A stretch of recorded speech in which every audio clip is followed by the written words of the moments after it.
பாட்டி நீ இப்படி உட்காந்துருக்கிறத பாக்குறப்ப கேவலமா இருக்கு.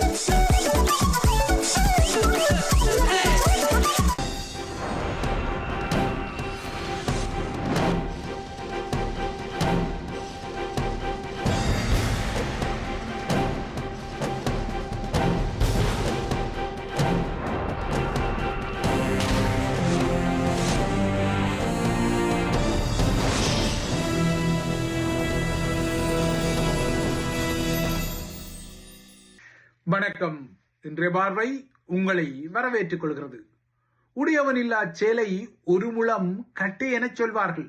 அதுபோலவே ஈழத்தமிழர்களை பொறுத்தவரை அவர்களுக்கு தனித்துவமான ஒரு தேசிய தலைமை இல்லாத ஒரு அவலம் கடந்த 16 வருடகாலமாக தொடரும் நிலையில் தற்போது ஈழத்தமிழர்களின் முற்றத்தில் சமகாலத்தின் உலகின் நெருக்கடியான மத்திய கிழக்கு போர் சார்ந்த நெருக்கடியும் சாமானிய தமிழ் மக்களை இருக்க தலைப்பட்டாலும் இன்னல் படுத்த தலைப்பட்டாலும் அவர்களின் அரசியல் முற்றங்களில் உள்ள சில முகங்களின் நகர்வுகளோ அசிங்கத்தனமானவையாகவும் அருவருக்கத்தக்கனவையாகவும் உள்ளன. இந்த முகங்களிடம் போட்டிகள், சூழ்ச்சிகள், சதிகள், வசைபாடல்கள், திரைமறைவு திட்டங்கள் எல்லாம் போதும் போதுமென பொதிந்து இருப்பதை அவர்களின் வாய்மொழி வார்த்தைகள் அம்பலப்படுத்திக் கொள்கின்றன. குறிப்பாக ஈழத்தமிழர்களின் வடபுல அரசியலில் மீண்டும் அசிங்கத்தனமான வாதம் வலிப்பு மற்றும் பிராந்தியவாத பித்தங்கள் கக்கப்படுகின்றன. கிளிநொச்சி மக்கள் குறித்து காது கொடுத்து கேட்க முடியாத விஷமத்தனமான கருத்துக்களை பதிவிடும் சுயேட்சை அட்டை கத்தி சுழற்றல் கிளாடியேட்டர் யாழ்ப்பாணத்தில் தான் படித்த ஆட்கள் மெத்தை இருப்பதாக குறிப்பிட்டு மெத்தையில் வைத்தாலும் அட்டை செத்தையை தான் நாடும் என்பதை இன்னொரு முறை நிரூபிக்க தலைப்பட்டார். அண்மையில் கொடும்பாவி எனப்படும் உருவமொம்மை கிளிநொச்சியில் இந்த கிளாடியேட்டரை மையப்படுத்தி எரிக்கப்பட்டதாக கூறப்படும் நிலையில் தமிழர்களை பிராந்தியவாதமாக குழப்பிக்கொள்ளும் விஷமங்கள் வருகின்றன. ஆனால் இவ்வாறான உள்ளூர் அலப்பறைகளுக்கு அப்பால் ஒட்டுமொத்த இலங்கையின் தற்போதைய நெருக்கடி இக்கட்டான ஒரு எரிசக்தி தேசிய பிரச்சனையாக மாறியிருக்கின்றது. இதனால் தான் வேறு வழியின்றி ஸ்ரீலங்காவின் அரசு தலைவர் அனுரகுமார திசாநாயக்காவும் எதிர்க்கட்சி தலைவர்களை நேற்று ஒன்றாக ஒரு இடத்தில் கூட வைத்து இந்த விடயத்தை அவர்களுடன் நேரடியாக அலசி அவர்களிடமிருந்தும் தீர்வை கேட்க தலைப்பட்டார். 2022 ஆண்டில் இவ்வாறாக ஒரு எரிசக்தி நெருக்கடி இலங்கையின் பொருளாதார நெருக்கடியால் ஏற்பட்ட வேளை அப்போது ஆட்சி தரப்புக்கு அனுர தரப்பு ஒத்துழைக்க மறுத்த போதிலும் நேற்று அவர் கூட்டிய சந்திப்பில் எதிர்க்கட்சி தலைவர் சஜித் பிரேமதாசா, ரவுப் ஹக்கீம், மனோ கணேசன் போன்ற தமிழ் பேசும் முகங்கள் உட்பட்ட கட்சி தலைமைகள் கலந்து கொண்டு நாட்டின் நெருக்கடி குறித்து உரையாடத்தான் செய்தன.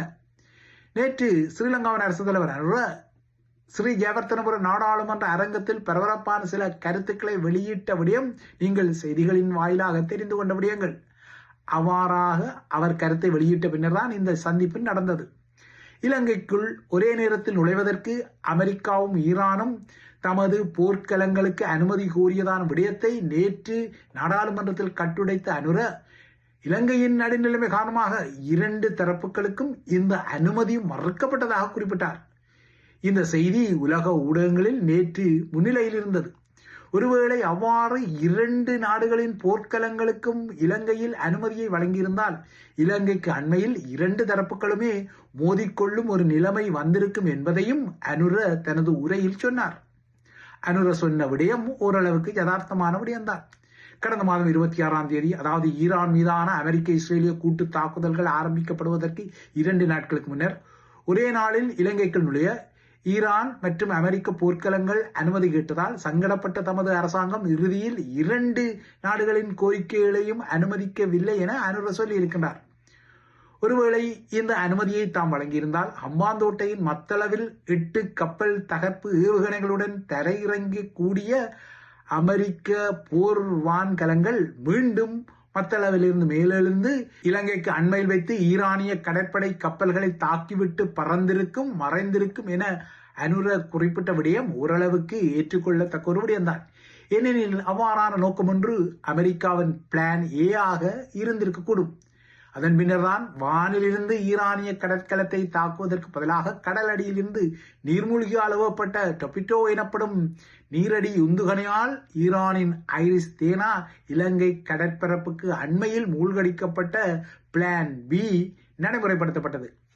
கடந்த மாதம் இந்தியாவில் நடந்த இன்டர்நேஷனல் ஃபிளீட் ரிவ்யூ எனப்படும் அனைத்துலக கடற்படை பயிற்சியில் பங்கேற்கவே ஈரானிய கடற்போர்க்கலங்கள் 3 இந்தியாவின் விசாகப்பட்டினத்துக்கு சென்றிருந்தன, பயிற்சியில் பங்கெடுத்திருந்தன. இந்த பயிற்சியில் பங்கேற்ற 53 நாடுகளில் அமெரிக்காவும் ஒன்று. அதாவது தொழில்நுட்ப ரீதியாக அமெரிக்காவும் ஈரானும் இந்தியாவில் ஒரே நேரத்தில் இருந்தன. அமெரிக்க பசிபிக் கடற்படையின் தளபதி அட்மிரல் ஸ்டீவ் ஹாக்லர் கூட அப்போது டெல்லிக்கு பயணப்பட்டிருந்தார். அப்போதுதான் தென்னிந்தியாவின் விசாகப்பட்டின துறைமுகத்துக்கு அண்மைய பரப்பில் இந்த கடற்படை பயிற்சி ஒத்திகைகள் நடந்தன.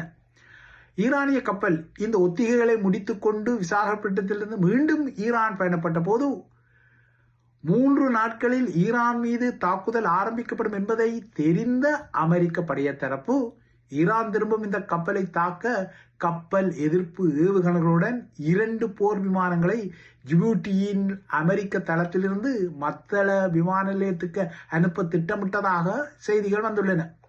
ஆனால் இந்த கோரிக்கையை தமது அரசாங்கம் மறுத்ததும் அமெரிக்கா இந்த விடயத்தில் இல்லையானால் இந்த முடிவில் சற்று ஆச்சரியப்பட்டாலும் தம் மீது விசனப்படவில்லை என ஸ்ரீலங்கா இப்போது கூறி சமாளிக்கின்றது. ஸ்ரீலங்கா இவ்வாறு செய்யக்கூடும் என்பதை எதிர்பார்த்து தானோ என்னவோ அமெரிக்கா தனது பிளான் பி திட்டத்தின் மூலமாக தனது விரைவு தாக்குதல் நீர்மூழ்கி கலத்தை பயன்படுத்தி கடந்த 4ஆம் தேதி, அதாவது மார்ச் மாதம் 4ஆம் தேதி ஈரானின் கடற்கலத்தை தாக்கியது. இந்த தாக்குதலில் 100க்கும் மேற்பட்டவர்கள் பலியானார்கள். பலியான உடலங்களையும் கடலில் தத்தளித்த ஈரானிய மாலுமிகள் மற்றும் கடற்படையினரையும் ஸ்ரீலங்கா கடற்படை மீட்க வேண்டிய ஒரு நிலைமையும் வந்தது. இந்த தாக்குதலுக்கு பின்னர் இன்னொரு ஈரானிய போர்க்கப்பல் 200க்கும் மேற்பட்ட மாலுமிகள் மற்றும் கடற்படையினருடன் இலங்கையில் தஞ்சமடைந்து இன்று வரை அவர்கள் இலங்கையில் தான் இருக்கின்றார்கள். அதுபோல அந்த போர்க்களமும் இலங்கை கடற்பரப்பில் தான் இருக்கின்றது, அதாவது இலங்கையின் துறைமுகத்தில் தான் இருக்கின்றது. ஸ்ரீலங்காவின் இந்த முடிவுகளால் இதுவரை அமெரிக்கா வெளியரங்கமாக முறைக்கவில்லை என்ற ஒரு தோற்றப்பாடு இருக்கின்றது. ஸ்ரீலங்கா அரசாங்கமும் இதில் ஆசுவாசப்பட்டுக் கொள்கின்றது. ஆனால் இலங்கை எதிர்நோக்கும் இந்த மாட்டுப்பட்ட நிலையானது இந்த மத்திய கிழக்கு போர்க்களம் தொடர்பாக பல சிறிய நாடுகள் எதிர்நோக்கும் இக்கட்டான நிலைக்கு ஒப்பானது. அதாவது ஏறச் சொன்னால் எருது முறைக்கும், இறங்கச் சொன்னால் முடவன் முறைப்பான் என்ற பழமொழியை மையப்படுத்திய ராஜதந்திர சங்கட நிலை. அதாவது அமெரிக்காவுக்கு மறுப்பு தெரிவித்தால் அமெரிக்கா முறைக்கும், அதே போல ஈரானுக்கு ஆதரித்தாலும் அமெரிக்கா முறைக்கும், அமெரிக்காவுக்கு இவ்வாறு சாதகங்களை காட்டினால் ஈரான் முறைக்கும் என்பது இந்த ராஜதந்திர சங்கட நிலையின் பொதுவு நிலை. எனினும் ஸ்ரீலங்காவுக்கும் அமெரிக்காவுக்கும் இடையே இராணுவ உறவுக்குரிய சில ஒப்பந்தங்கள் இருப்பதும் இலங்கையின் ஆடை ஏற்றுமதிக்கான மிகப்பெரிய சந்தை அமெரிக்காவில் இருப்பதும் ஸ்ரீலங்காவுக்குரிய சங்கட நிலைகளில் முக்கியமானது. இந்த நிலையில் தான் நேற்று முன்தினம், அதாவது அமெரிக்க வான்கலங்களுக்குரிய அனுமதியை ஸ்ரீலங்கா மறுத்த பின்னர் இந்தியாவுக்கான அமெரிக்க தூதரும் தெற்காசிய விவகாரங்களுக்கான அமெரிக்காவின் சிறப்பு தூதருமான சர்ஜியோ கோர் அனுரவை சந்தித்து சில விடயங்களை பேசியிருக்கின்றார். இந்த விடயங்களில் வெளியரங்கமாக வராத விடயங்கள் இல்லையென்றால் என்ன அமெரிக்க தரப்பிலிருந்து அனுரவுக்கு சொல்லப்பட்டது என்ற விடயம் இன்னும் உற்று நோக்கப்படுகின்றது. இந்த பின்னணியில் தான் அனுர நேற்று நாடாளுமன்றத்தில் உரையாற்றி இந்த அனுமதி மறுப்பு குறித்து குறிப்பிட்டார். அதாவது அமெரிக்க ஈரானிய போர்க்களங்களுக்கு இலங்கை தீவுக்குள் அனுமதி மறுக்கப்பட்ட விடயத்தை சொன்னார். ஆனால் இப்பொழுது சஜித் பிரேமதாசா போன்றவர்கள் அனுரவின் இந்த கருத்து முற்றிலும் தவறானது என்ற நிலைப்பாட்டில் தமது அரசியலை முன்னெடுக்க தலைப்படுகின்றார்கள். அதாவது அமெரிக்கா செய்த சர்வதேச சட்ட மீறல்களை அரசாங்கம் கண்டித்திருக்க வேண்டும்.